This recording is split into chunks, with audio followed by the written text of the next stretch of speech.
एक 22 साल की लड़की अचानक अपने घर से लापता हो जाती है। लापता होने के बाद उस लड़की के परिवार वाले उस लड़की की तलाश करना शुरू कर देते हैं।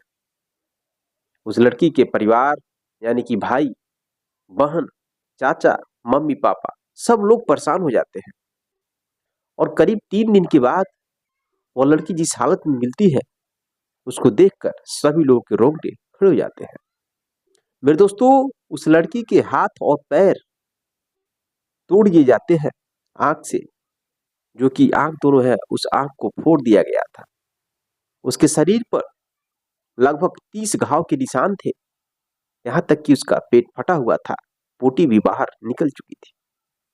दोस्तों, इस हालत में जब उस लड़की की एक बहन होती है देखती है तो तुरंत बेहोश हो जाती है और गांव की 2 औरतें और भी बेहोश हो जाती हैं।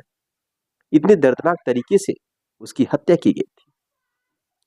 अब यह मैटर सोशल मीडिया के माध्यम से वायरल होने लगता है। वायरल होने के बाद इधर उस क्षेत्र के जो विधायक होते हैं अवधेश सिंह, उनके पास जब खबर पहुंचती है तो एक चुनाव का एक प्रोग्राम चल रहा था। उसी में भाषण के दौरान वह प्रेस कॉन्फ्रेंस लेने की बात कहते हैं, उस बिटिया के गुनहगारों को सजा दिलाने की बात कहते हैं और रोने लगते हैं। अब उनका यह वीडियो तेजी से वायरल हो जाता है, जिसकी वजह से पूरे देश में यह घटना वायरल हो जाती है। तो दोस्तों, इस तरह से यह घटना एक राजनीतिक मुद्दा बन जाता है और सब लोग उस लड़की के गुनहगार को सजा दिलाने की मांग करने लगते हैं। तो हम इस वीडियो में जानेंगे कि उस लड़की को किसने मारा और क्यों इतने दर्दनाक तरीके से उसकी हत्या कर दी गई, क्या वजह था, सब कुछ डिटेल से जानेंगे। तो चलिए जानते हैं इस घटना के बारे में विस्तार से। नमस्कार दोस्तों, मैं हूं संतोष, आप सभी का स्वागत करता हूं अपने इस यूट्यूब चैनल में। दोस्तों, आज की सच्ची घटना उत्तर प्रदेश का एक जिला है अयोध्या नगरी, और अयोध्या का ही एक कोतवाली क्षेत्र का एक गांव है, वहीं की यह घटना है। 30 जनवरी 2025 की बात है। रात लगभग 10 बज रहा था। करीब 10 बजे रात को एक परिवार की एक बेटी जिसकी उम्र 22 साल होती है, वह अपने ही गांव से करीब 200 मीटर की दूरी पर जाती है। एक जो कि धार्मिक प्रोग्राम चल रहा था, उस धार्मिक प्रोग्राम को देखने के लिए जाती है और उसके जो माँ बाप होते हैं वह घर पर रहते हैं और वह सो जाते हैं।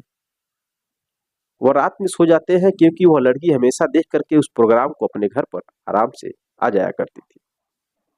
सो जाते हैं, लेकिन लड़की रात में अपने घर पर नहीं जाती है और सुबह जब उसके माँ बाप भाई जब जगते हैं तो देखती है कि उनके जो बेटी है वो घर पर नहीं है और उनकी लड़की गायब हो चुकी थी। अब सब लोग परेशान हो जाते हैं। जहां पर धार्मिक प्रोग्राम चल रहा था वहां पर जाते हैं लोग, वहां पे रहने वाले लोगों से पूछते हैं, गांव के सभी लोगों से पूछते हैं। अब उस लड़की के परिवार वालों के साथ साथ उस लड़की के गांव वाले भी सब लोग उस लड़की को ढूंढना शुरू कर देते हैं। घटना 30 तारीख को हुआ था। अब सुबह 31 तारीख आ जाता है, पूरा दिन बीत जाता है, लेकिन लड़की कहीं भी मिलती नहीं है। अब उसमें से कुछ लोग कहने लगते हैं कि पुलिस स्टेशन जाकर थाने पर गुमशुदगी का रिपोर्ट लिखाना पड़ेगा, अब कानून का सहायता लेना पड़ेगा। इस वजह से लोग 1 तारीख को पहुंचते हैं अयोध्या के एक पुलिस स्टेशन पर और वहां पर गुमशुदा का रिपोर्ट लिखाने की कोशिश करते हैं, लेकिन पुलिस वाले रिपोर्ट नहीं लिखते हैं। वह लोग इस केस को बहुत हल्के में लेते हैं और कहते हैं कि जाइए आप लोग खोजिए, लड़की कहीं ना कहीं मिल जाएगी। उसके बाद वो लोग चले जाते हैं। फिर 2 तारीख आ जाता है। 2 तारीख आने के बाद भी लड़की नहीं मिलती है। तब वह लोग फिर से उस पुलिस स्टेशन पर जाते हैं और गुमशुदा का रिपोर्ट लिखाते हैं। पुलिस तो रिपोर्ट लिख लेती है, लेकिन अच्छे से इस पर अमल नहीं करती है। अब मेरे दोस्तों, यह घटना उस क्षेत्र के जो विधायक थे अवधेश सिंह, उनके कानों तक पहुंचती है और वो यह चुनाव में संबोधित कर रहे थे। चुनाव का प्रोग्राम चल रहा था, भाषण दे रहे थे। जब उनको मालूम चलता है तो वह उसी मंच पर अपनी भाषण में कह देते हैं उस बेटिया के जो भी गुनाहगार हैं उनको सजा जरूर मिलना चाहिए। और मैं यह बात संसद में जाकर वहां पर इस बात के बारे में, इस घटना के बारे में, वहां पर इस घटना के बारे में मैं बात करूंगा, चर्चा का विषय बनाऊंगा। इतना कहकर वो रोने लगते हैं। अब रोता हुआ वीडियो उन नेता साहब का सोशल मीडिया पर वायरल होने लगता है। अब इस वीडियो के वजह से पूरे देश में इस घटना के बारे में लोग जान जाते हैं। अब सब लोग, नेता लोग, उस बिटिया के जो भी गुनाहगार हैं उनको सजा दिलाने की मांग करने लगते हैं। इधर जो चंद्रशेखर आजाद हैं वो भी इस मुद्दा को उठाते हैं। इधर सोनिया गांधी, राहुल गांधी, अब सब लोग एक राजनीतिक मुद्दा बनाकर उस बेटी को इंसाफ दिलाने के लिए गुहार लगाने लगते हैं। जब बहुत दबाव बनता है तब जाकर पुलिस एक टीम संगठित करती है और इस घटना को बारीकी से जानने की कोशिश करती है। बारीकी से जानने की कोशिश करती है। तमाम सबूतों के तौर पर 3 लोगों को गिरफ्तार किया जाता है। अब जो तीनों लोग थे वह तीनों सिंह जात के आते हैं, यानी ठाकुर समुदाय से आते हैं। अब लोग तरह तरह के कमेंट करने लगते हैं, ये तो ठाकुर है, ये तो सिंह है, इसलिए सरकार एक्शन नहीं ले रही है, क्योंकि जो बीजेपी की सरकार है वो ठाकुरों की सरकार है। तरह तरह के जो भी लोग, नेता लोग हैं, आलोचना करने लगते हैं बीजेपी सरकार की। दोस्तों, उन तीनों को गिरफ्तार कर लिया गया है और जब पूछताछ हुआ तो तीनों ने जुर्म कबूल कर लिया है। कबूल करने के बाद वह माने लोग हैं कि हम लोगों ने ही मिलकर उस लड़की के साथ ऐसा किया। दोस्तों, उस लड़की की जब बॉडी मिली थी तो उसके जो बॉडी है उसको देखकर सभी लोगों के आंखों से आंसुओं की धार बह रहे थे। दोस्तों, उस लड़की के साथ जिस तरह से दरिंदगी की गई थी, भगवान न करे ऐसा किसी के साथ हो। उसकी दोनों हाथें तोड़ दी गई थी, दोनों पैर तोड़ दिए गए थे, जो आंखें हैं आंखों को फोड़ दिया गया था, यहाँ तक कि जो पेट है, पेट की अतड़ी भी बाहर आ चुकी थी। शरीर पर लगभग 30 से 32 जगह घाव के निशान थे। इस हालत में वो लड़की मिली थी।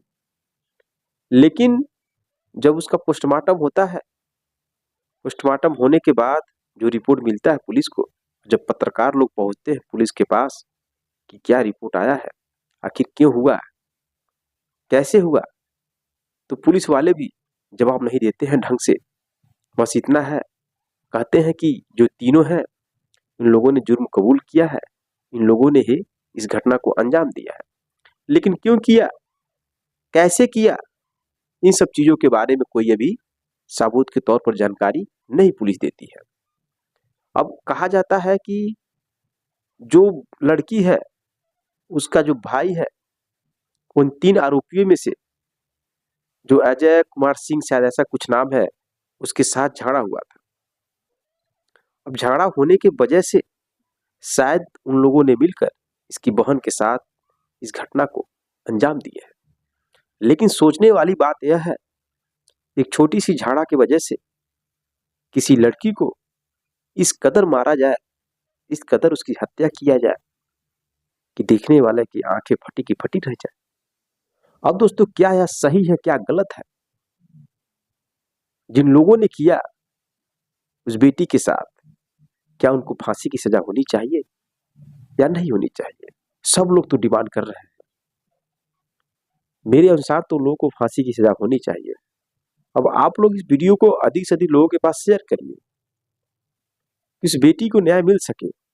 दोस्तों, आज की समय वही है, जिसके पास पैसा है, जिसके पास पावर है, जिसके पास राजनीतिक पार्टियां हैं, वो लोग कुछ भी गुनाह कर ले रहे हैं, वो बच जा रहे हैं।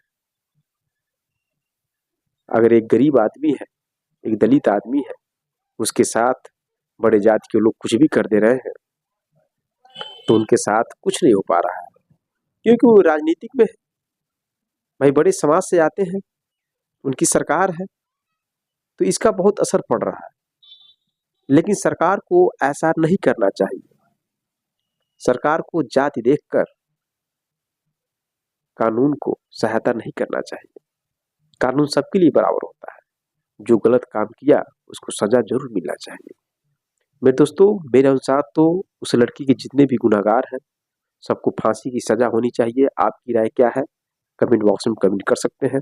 मिलते हैं नेक्स्ट वीडियो में नेक्स्ट घटना के साथ, तब तक के लिए जय हिंद जय भारत।